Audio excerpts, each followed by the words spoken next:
Benny Johnson's the host of The Benny Show. Benny, what would Charlie say to Omar and Crockett? First off, I think we need to take a big step back and look at what is happening in our political landscape. Because when people tell you who they are, we have to believe them. That's very important. Who are leftists telling us they are?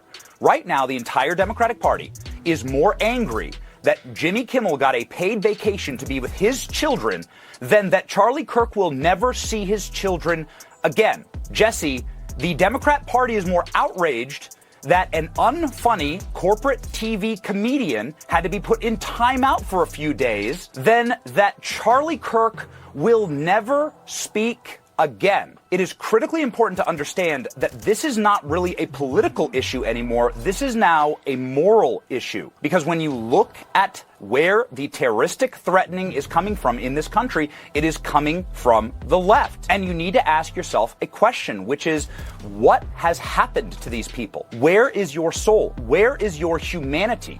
Why can't you just do the honorable and decent thing and say, we apologize for any outrageous thing that we have said? We feel bad about this. We disavow political violence. We apologize to Erica Kirk.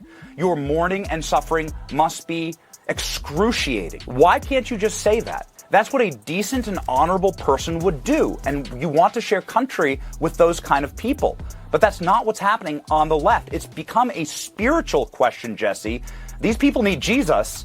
Maybe they should rewatch Charlie Kirk's memorial service. Do you think they're capable of repenting or saying they're sorry or coming around? Or do you think they're so blinded by hatred that they're just incapable of it?